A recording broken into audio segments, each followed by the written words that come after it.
Почитувани гледачи, добар ден. Вие го следите најновото издание на отвореното студио на телеканал А1 со нови теми и содржини. Односно денеска разговараме на тема работата на Македонски железници и транспорт и за таа цел го поканивме господинот Кенан Абди, член на Македонски железници и транспорт. Господине Абди, добар ден и добре дојдовте во отвореното студио. Добар ден и добре ме најдов. Пред да започнеме со сите оние теми, инвестиции со кои што би сакала да разговараме денеска, еве да почнеме со неодамнешните актуелни случувања, односно штрајкот на вработените во оваа компанија, па кажете ни, еве знаеме дека заврши штрајкот, кажете ни што беше причината за истиот и дали се пронајде конечно решение, исто така, еве и какви беа ефектите во компанијата, да ни кажете, за време на штрајковите и на грчката железница и периодот на бегалската криза. Така.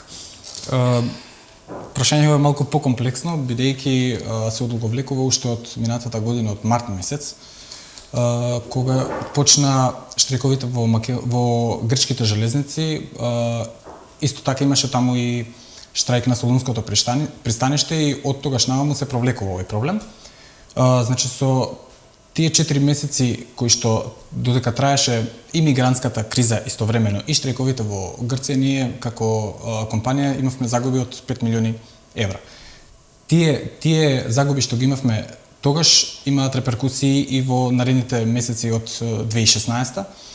Дојдовме во ситуација да почетокот на 2017 да имаме дефицит. Значи имавме финансиски проблем, бидејќи не можевме да им исплатиме плати токму поради тие 5 милиони евра кои што ги имавме како загуби.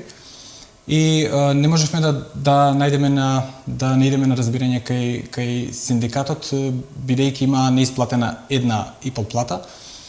Во тој момент исто така и генералниот директор кој што беше тогаш даде оставка и навистина се искомплицира целата ситуација. Меѓутоа морам да кажам дека со макотрпна работа со сите тие консултации што ги имавме со луѓето, со вработените, изнајдовме решение да им исплатиме пола плата за јануари. Исто така на машиновозачите им беа еднократно пуштени средства по 10.000 денари. Потоа им беше пуштена сега, изминативе денови уште 50% од останатата плата и мислам дека до крајот на неделава ќе се исплати целосно јануарската, ќе се исплати и февруарската за наредните 10 дена и целата работа веќе ќе биде завршена.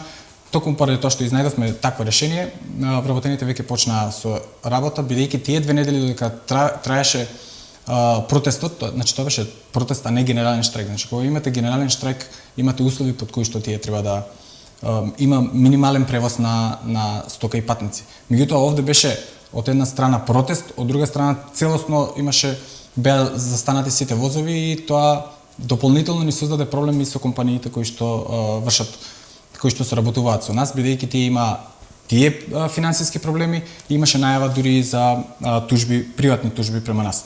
Меѓутоа изнајдовме решение и јас сум убеден дека за кратко време ќе се нормализира ситуацијата во Македонски железници. Така, исто така спомнавме и за случајот со штрајковите на грчката железница и бегалската криза, па еве кажете ни за тоа какви беа влијанијата во врз работата на компанијата. Како што споменав пред малку, значи во тој период имавме директна штета од 5 милиони евра, бидејќи за време на тој период од март месец 2016 коридорот 10 беше целосно затворен. Со самото затворање на коридор 10 ние странските комитенти, а и нашите ги раскинаа договорите што ги имаа со Македонски железници, бидејќи си бара алтернативи, не може, нели, тие мора да функционираат, си најдоа алтернативи преку бугарската железница и за тие 4 месеци навистина имавме големи проблеми. Меѓутоа по стабилизирањето на ситуацијата се вративме во кондиција, меѓутоа како што реков, се привлекуваа проблемите од тогаш. Ќе ни треба уште сигурно пола година за да целосно го амортизираме тој проблем што го имавме од тогаш. Така, еве со цел да ги воведеме малку подобро гледачите во темата, кажете ни повеќе за организацијската поставеност на Македонски железници. Македонски железници до 2007 година функционираше како една компанија.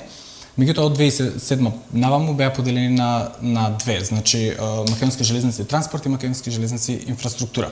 Јас сум член на надзорен во Македонски железници транспорт, каде што има два управувачки органи, тоа се надзорниот и управниот одбор. Да појаснам, надзорниот одбор кој што брои 7 члена го назначува владата како доминантен собственик, таму сум и јас јас сум член. Од тие 7 члена се бира претседател на надзорниот одбор кој што раководи со состаноците и секако при функционирање на надзорниот одбор. Управниот одбор исто така брои 7 члена. Тоа се фактички сите членови кои што се во управниот одбор се и директори на подружници во 6 сектори во Македонски железници, а седмиот е по автоматизам генерален директор, претседател, односно на управниот одбор е генерален директор на претпријатието. Инаку Македонски железници транспорт има околу 1500 вработени, сега треба да се додадат и колска од Велес. Процедурата е при крај, значи после формирањето на владата, бидејќи оваа ситуација сега има и на тоа влијание, по формирањето на владата целосно ќе заврши таа процедура и тие 120 вработени од Колска Велес ќе бидат префрлени под Македонски железници транспорт, бидејќи претходно ние нашите товарни возови ги праќавме кај нив на поправка и затоа плаќавме. Сега ќе бидат тие под наша капа, бидејќи имаат цели 5 плати за останати и тоа малку ќе ни создаде еден посериозен проблем додека и тоа го решиме. Меѓутоа јас сум убеден дека и тоа ќе заврши како што се нашите планови и во наредниот период тие 120 луѓе ќе си имаат една стабилна екзистенција.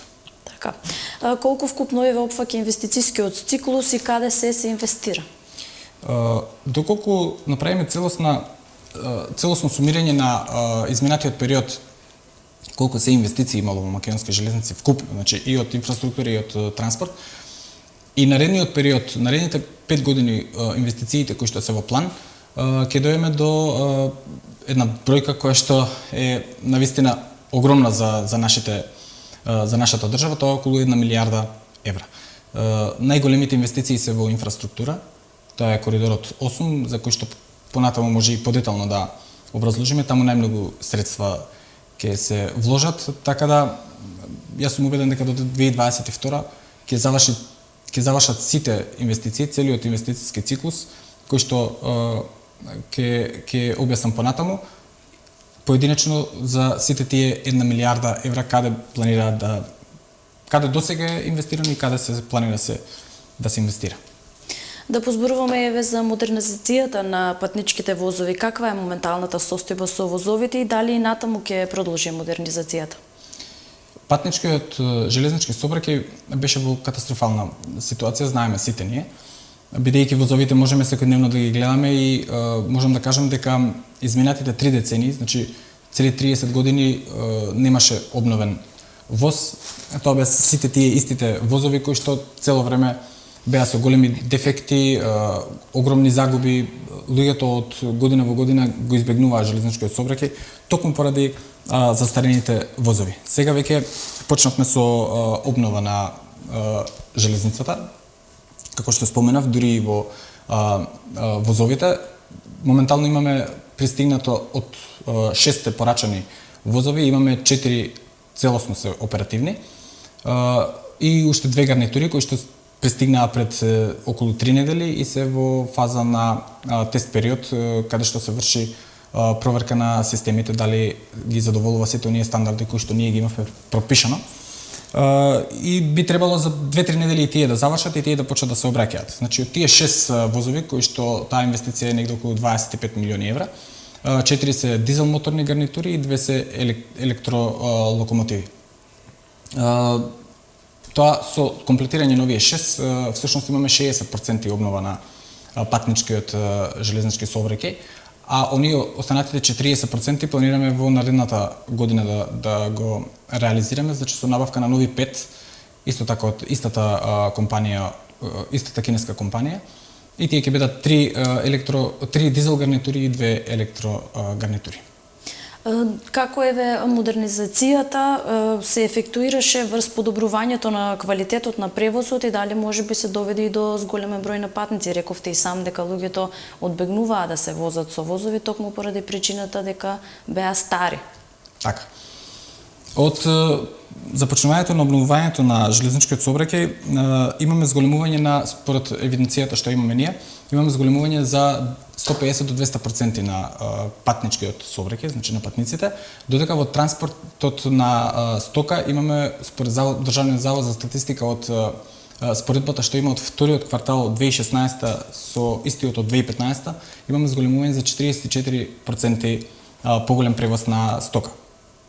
Тоа е показател кој што покажува дека со обновувањето на возовите, со обновувањето на пругите, со исто така обновувањето на железничките станици придонесува за зголемување на процентот на искористеност на железницата. Би направил само една споредба според статистиките во Западна Европа. Во Западна Европа патувањето на патниците помеѓу општините е некаде околу 99% искористеност на железничкиот сообраќај, додека кај нас и околните држави искористеноста на железницата е 15%. Значи можеме да замислиме која разлика е кај нас и во Западна Европа. Имаме цели 80% неискористеност на потенцијал на патници и јас сум убеден дека со завршувањето на сите овие инвестиции од година во година ќе расте процентот на искористеност. Какви се мерки за бесплатен превоз се нудат на одредени категории на граѓани? Таа е една мерка која што навистина е за поздравување од страна на владата на Република Македонија. Имаме 4 категории на граѓани кои што ја користат оваа повластица од владата на Република Македонија. Првата категорија е стари лица, 62 години за жени и 64 години за мажи. Тие имаат бесплатен превоз секој втор викенд во месецот. Од таа категорија имаме, според нашата евиденција, искористено околу 40.000 пензионери. Втората категорија се млади луѓе до 27 години. Тие имаат бесплатен превоз секој прв и трет викенд во месецот. Од таа категорија пак имаат 50.000 млади луѓе искористено. Третата категорија се студентите кои што имаат секој четврток бесплатен превоз. Инаку студентите при патување треба да покажат индекс со заверен семестар за да им биде валидно. И четвртата категорија се средношколците кои што имаат бесплатен превоз секоја среда и тие при патувањето треба да имаат ученичка книжка со заверена со слика. Така, паралелно со ова набавени се и нови товарни вагони, па еве дали може да ни откриете и детали во врска со тоа? Како што претходно споменав и за товарниот сообраќај, ние имавме до 2015 година околу 1200 вагони, меѓутоа голем број од нив беа дефектни. Во функција имавме околу 500, со новите 150 вагони кои што ги добивме минатата година, 2016 година, можеме да се пофалиме дека за прв пат Република Македонија не користи товарни вагони од странските држави. Бидејќи претходно побарувањата на нашите комитенти во Република Македонија, значи фирмите кои што имаа потреба од товарен сообраќај, не можевме да ги покриеме ние со наши возови, бидејќи големиот број на вагони беа дефектни. Ние баравме од соседните држави. Кога барате од соседните држави, бидејќи според европските стандарди ви можете да земете под наем, меѓутоа за тоа Македонски железници плаќаше. И тоа е негативно салдо на Македонски железници. Со новите 150 вагони сега ние ги покривме сите оние побарувачки на нашите компании и имаме можност голем дел од тие 150 да дадеме под наем сега на соседните држави кои што оперираат по Балканот, дури и до Западна Европа, до Чешка, до Германија. Затоа добиваме финансиски средства од таму. И со тоа можам да се пофалам со самото тоа што се инвестирало. Во наредната година планираме уште нови 4 локомотиви за товарниот сообраќај и негде ќе биде околу 60% обновен железничкиот сообраќај за товарниот сообраќај, мислам. Се реновираат железничките станици. Докаде е оваа активност? И тука имаме инвестиции. Од 15 железнички станици, моментално целосно се реновирани 10. Тоа се железничката станица во Скопје, Табановце, Велес, Неготино, Демир Капија, Гевгелија е во напредна фаза, меѓутоа има уште некој месец да се заврши, потоа Чашка, Богомила, Прилеп се исто така целосно завршени и при крај железничката станица во Битола. Така со завршувањето на Битола и Гевгелија ќе се комплетираат 11 железнички станици, ќе останат уште 4 кои што допрва треба да се реализираат. Таа инвестиција од Европската банка за обнова и развој во вкупна вредност од 3 милиони евра.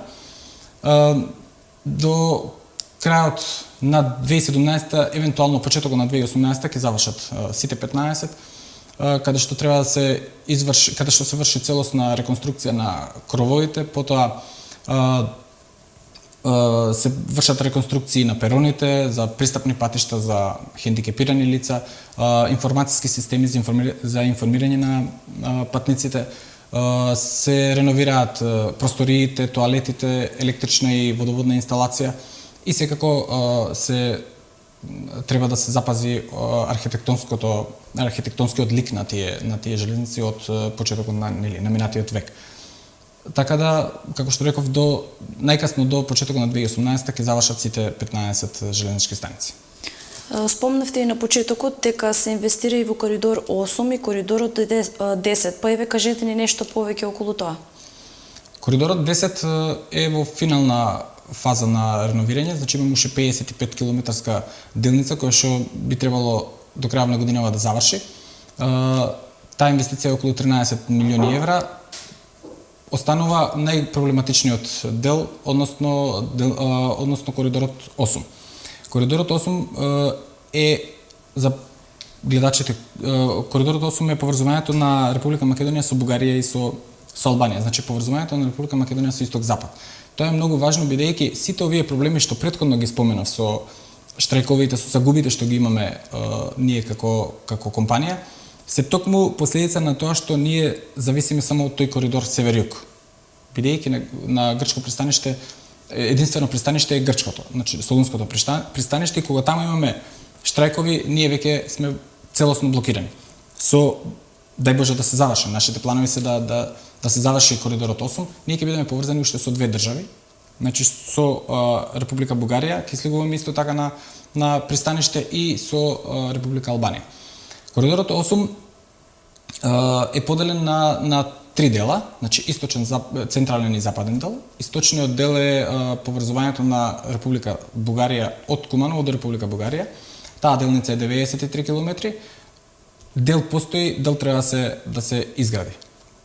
Централниот дел е од Куманово до Кичево во должина од 150 километри.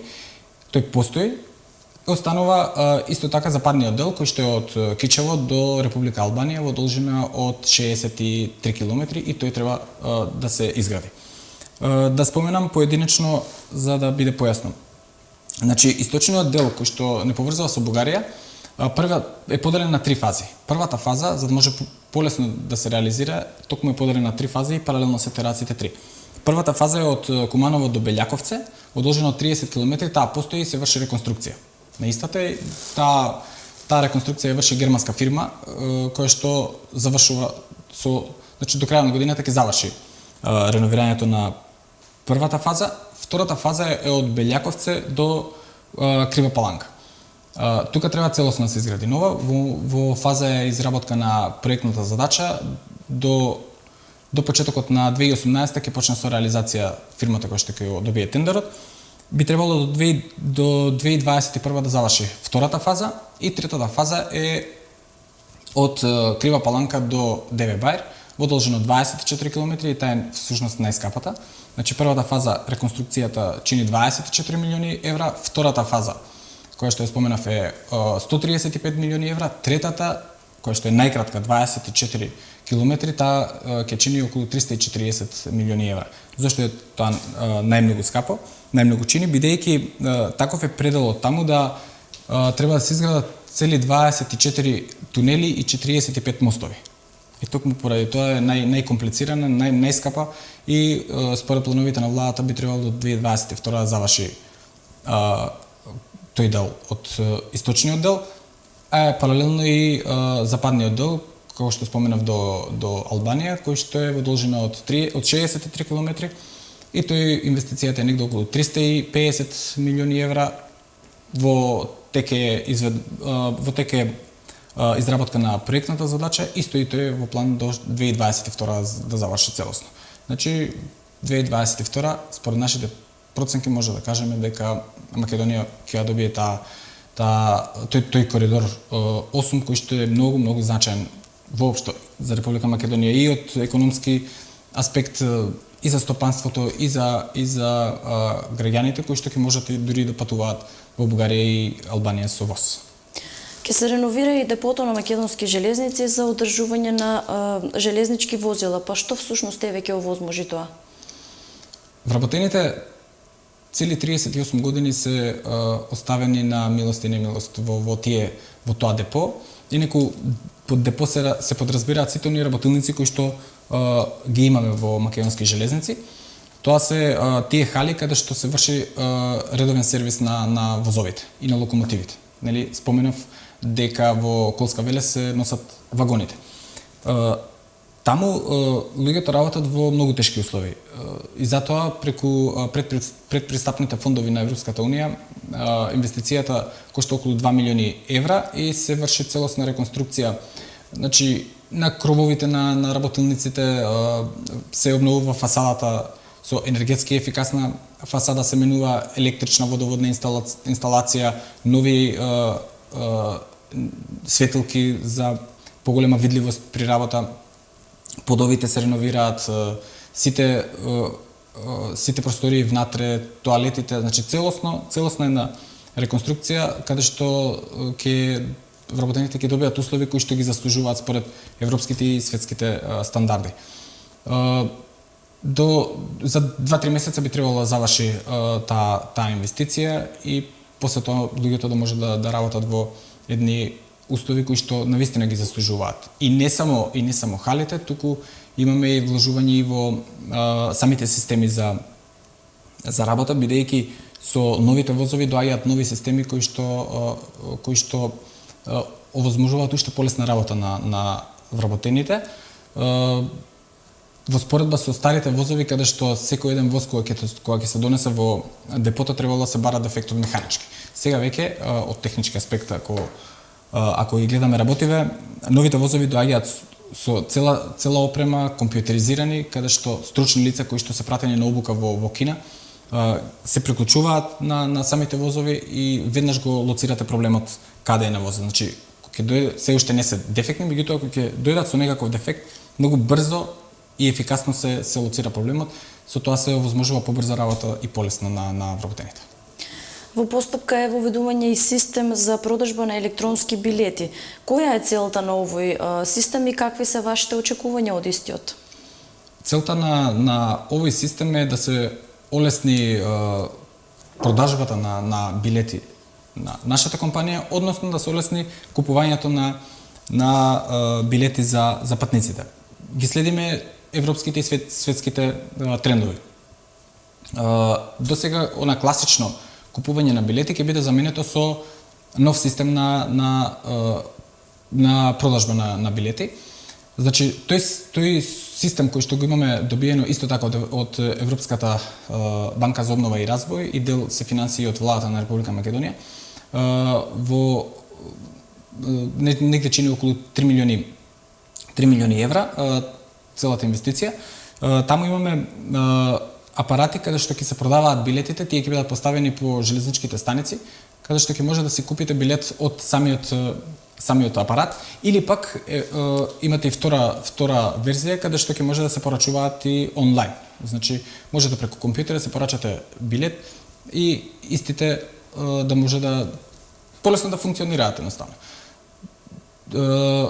Што се однесува до билетите кои што ќе се купуваат од самите апарати, ќе исто така има системи за валидација во возовите, каде што ќе може да се валидирате дека сте го искористиле билетот. Нешто слично како што тоа се врши кај јавното претпријатие во Скопје, значи во автобусите. Истиот систем на наплата ќе биде, меѓутоа овде ќе има и плюс онлайн, значи да може компјутерски да од дома да се порачате билет. Дали се во ова придонесе за подобрување на имиџот на македонските железници, се ова што го спомнавте досега, сите инвестиции, проекти и активности? Секако дека да. тие проценти што претходно ги споменав со зголемување на патниците од 150 и до 200% искористеност. За разлика, значи споредба 2015 и 2016. Исто така споредбата на тие 2 години за транспортот на стока со 44% зголемување на железницата, тоа покажува дека одиме по нагорна линија. Јас сум убеден дека за 5 години можеме да разговараме за една железница која што воопшто нема да личи на ова што е сега, бидејќи секаде имаме инвестиции, секаде имаме обновување, да не се повторувам. Значи, од возови до железнички станици, пруги, каде што по пругите ќе можат возовите да се движат по проектираната брзина од 100 до 120 км на час. Вие кога имате поголема брзина на движење, се скратува времето на патување. Значи, а секој еден патник сака брзо, квалитетно патување, нови возови со клима, интернет. Така да, сето тоа, јас сум убеден дека ќе придонесе уште повеќе да расте имиџот на македонски железници од ова што е моментално за години и пол инвестиции. До сега спомнавте многу активности, проекти, инвестиции кои се реализираат и ќе се реализираат во иднина, па еве кажете ни што друго да очекуваме, дали можеби некои нови инвестиции, новитети во македонски железници? Со завршувањето на сите овие предвидени инвестиции во македонски железници, ние очекуваме во наредните години нашите планови за виднина се обезбедување на висококвалитетни транспортни услуги, односно безбеден, точен, брз превоз на патници и секако на товарен сообраќај. Со тоа би овозможеле да бидеме не само регионален, не само лидер во Република Македонија, туку и регионален лидер со нови возови кои што сум убеден дека ќе биде така, бидејќи во соседните држави имате исто така железници кои повеќето се со железници каде што старосната година е како што беше до сега во Република Македонија, со нови возови, со нов коридор кој што ќе треба да се изгради, со реконструкција на коридорот 10, ние ќе бидеме чекор пред нив.